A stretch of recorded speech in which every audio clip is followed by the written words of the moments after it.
Hi, Andrew. Hi, Aaron. Hi, everyone. Hi, everybody. So you were on RuPaul's Drag Race. I was. What was the best part of being on the show? Oh my gosh, the best part about being on the show was, oh my gosh, well, you know, I auditioned for 9 years. Persistent. Persistent. Yeah, so I think first lesson of the day would be not to give up, right? I think that my drag race journey really started 10 years ago. So I wanted it so badly, and I was doing all the wrong things. I was giving producers a heightened version of myself that wasn't authentic and real. And so I needed to, through those 9 auditioned tries, I needed to find myself and be authentic with myself and show myself. And that's difficult to do when you don't know what people want. So when really the lesson there is, the only thing you can ever be is yourself. And that's what you should want, and that's what the world deserves, is you. And so finally that paid off. I got my last audition tape correct because I was just Andrew or Nina, which really is the same thing. It's hard to rep. Yeah. That's very interesting to me. I wonder, what did you have to do, or where did you have to go inside of yourself to just be you? Did it take 9 years to get there, or 9 years to realize it? It's the lessons, right? It's every ounce of my journey taught me this. From my experience here in Columbus and being given this opportunity to be on a platform of this size in this city, taught me to be authentic. And it taught me to be myself. The best part about my growing up in this city, professionally and artistically, is that I was afforded failure. And people said, it's okay, we'll embrace you, and we'll remind you what you do is worth it. And so that was the power of my journey initially, to be myself. I could fail. And I didn't do it on a national scale of television, you know, and have every move kind of second guessed and doubted. I had the ability to find reprieve and safety and sanctuary in people like you and mentors around the city who allowed me again to just fine tune and grow and become the best version of myself. Nice. Go big, be kind, go west. Yeah. Let's talk about that. Yeah. Where did this come from? What are the origins? So I'm proud to say that here in Columbus, Ohio, I have a charitable foundation called the Nina West Foundation. It's located at the Columbus Foundation. Yes. And we were doing a campaign for the Big Give in 2016. And Go Big, Be Kind was kind of the mantra that year. Go big, be kind, donate, and give to one of your favorite organizations. And really trying to rally up the funds. And so I took that t-shirt with me to Drag Race. And I wore that, if you watch episodes, I wore that t-shirt in the workroom quite a bit. And so it kind of became synonymous with me. Every time I was in the workroom, the producers, the cast, talent, production, crew, you know, like people who were dealing with challenges became very familiar with that phrase and with me.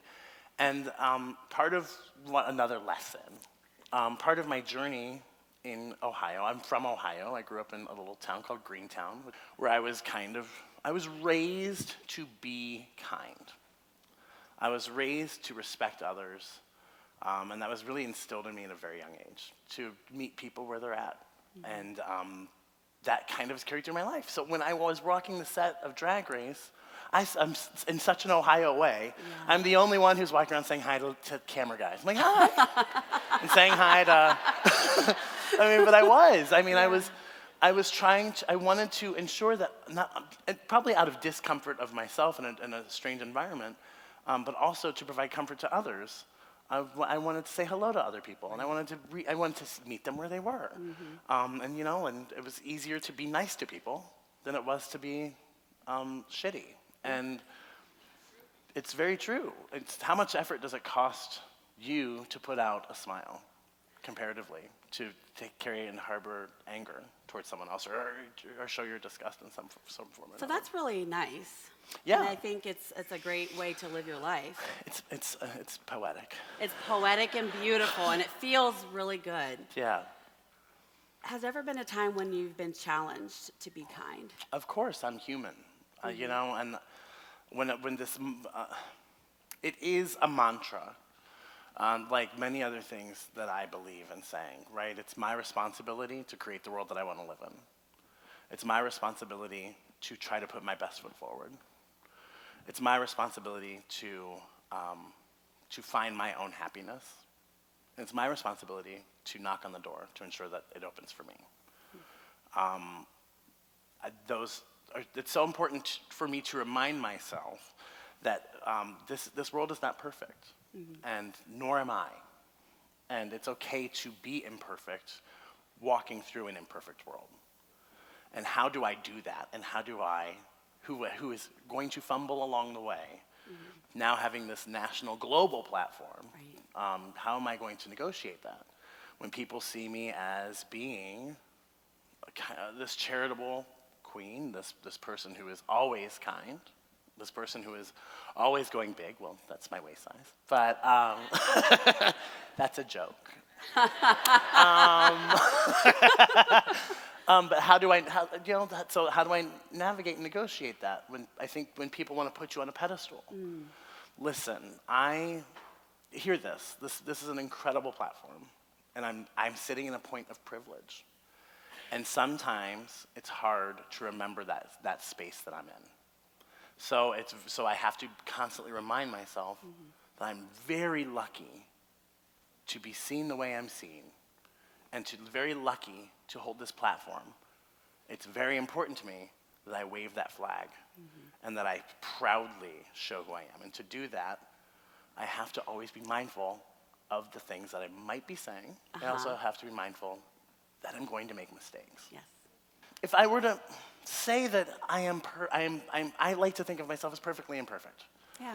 I am living my most perfect, idealized life right now, but who knows what that will look like a year from now.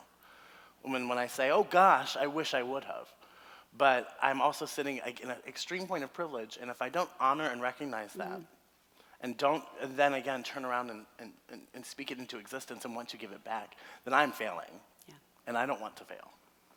You know, the first time we met, it was talking about the Nina West Fund, because you are a huge supporter of Kaleidoscope Youth Center. Yeah. And we met to talk about a gift from the Nina West Fund, which was to provide gender-affirming supplies for our transgender non-binary youth. And it's because of you that we're able to provide that for them. So thank you.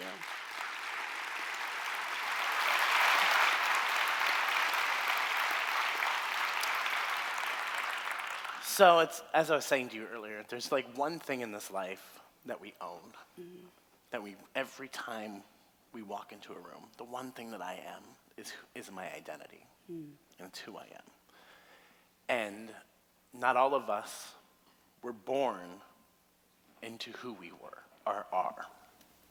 So it's so important to own yourself and love yourself intrinsically, and not ask for permission from someone else to be yourself. And that's also a powerful lesson, and that's why the work that Kaleidoscope does is so very important to me. Because my story is what it is, and I'm lucky to be on the other side of it. And to find myself in a position where I can speak not only for myself, but for our community that I love so very much. And the power that the Kaleidoscope does and saves lives, the power of saving a life is very, very important. You know, we were talking earlier about this platform, and you mentioned it, and you are well loved across the world at this point. Do you ever feel like you... Such a diva. Do you feel like you belong? Do I feel like I belong? You know, that is a really tough question. Because the idea of, I think, again, what I own is my identity, what I want is to belong. Do I feel like I belong? It's crazy. That is a crazy question. Thank you. You're welcome. You know, you feel a great camaraderie with after coming out. I think I was lucky enough to find the importance of owning yourself, and saying something like "I am gay" is hopefully you will find your tribe. And sometimes our tribe can be super divisive. Yeah. I really firmly believe that I'm fighting for a seat at the table for everybody. I firmly believe that gay men should have a seat at the table. I strongly believe lesbians should have a seat at the table. I strongly believe that our bisexual brothers and sisters should have a seat at the table.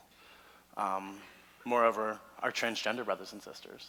In going even deeper into that conversation, our queer brothers and sisters of color, and women, and in general.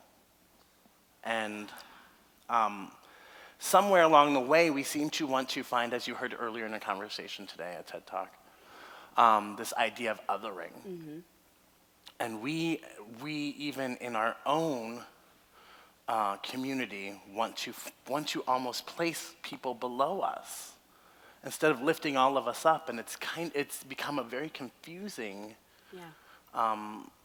phenomenon. I think that's it's somehow within our own humanity, we find that if there's someone below us, then we're doing okay. Right. And that type of thinking, we're allowing ourselves to hold ourselves back. By me not even lifting up the person who needs the hand, by me saying, oh, okay, if I'm not even offering the hand in the first place, how am I even bettering my community? And in turn, if there's someone who doesn't even agree with me, how am I supposed to encourage a conversation if I refuse to hear them? And that's hard, right? Because they could be saying things that are harmful or hurtful. Yeah. And if we go back to this idea of kindness at your core, what does that look like? Well, I grew up in a pretty conservative household. And, when I came out to my parents, I didn't go home for a holiday, which, WASPy family is a big deal.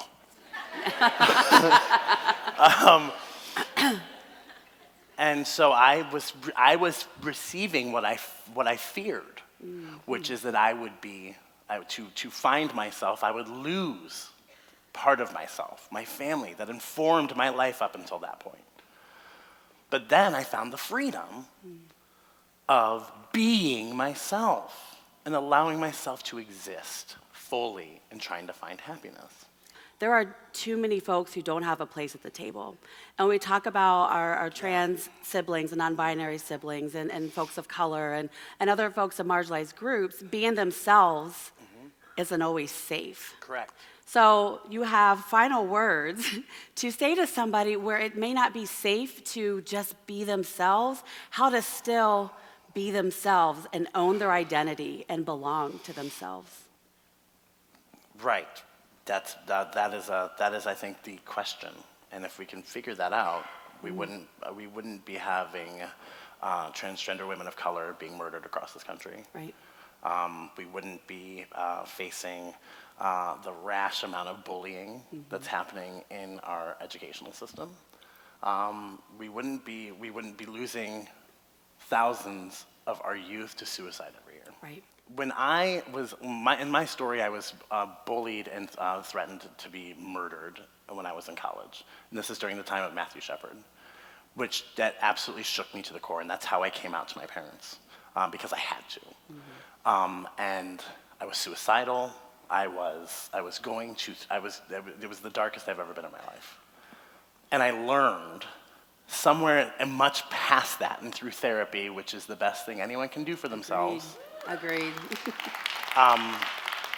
and talking to someone else who doesn't have, who doesn't have a dog in the race, or a fight in the fight of a boxer. I don't even know what I'm trying to say. Sports? No? Sports.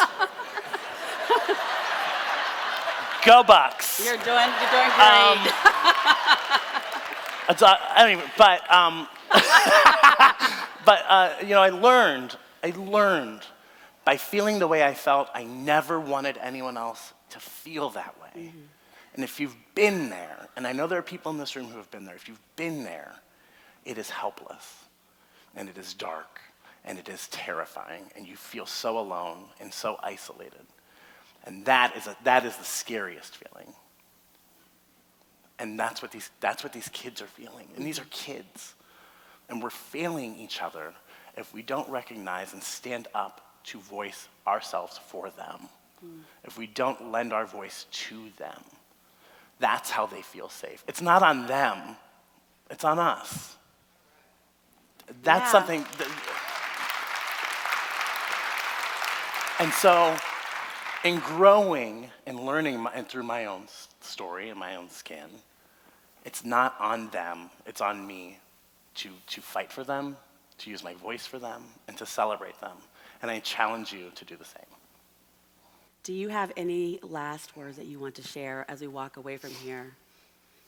I think go big and be kind is, to me, yes, while I'm perfectly imperfect, this idea that I can change the world by actually being nice. And nice is not a bad word, but it is definitely a way of life here in the Midwest, and that's why I continue to celebrate this city that has informed me so heavily and so deeply when I go around the world to places, and people say, well, what is it like in the United States? Well, come to Columbus, Ohio, and you'll find out what it's really like. Awesome. Well, we celebrate you, and thank you so much. I love you. I love you so much, Ellen. Thank you. Thanks.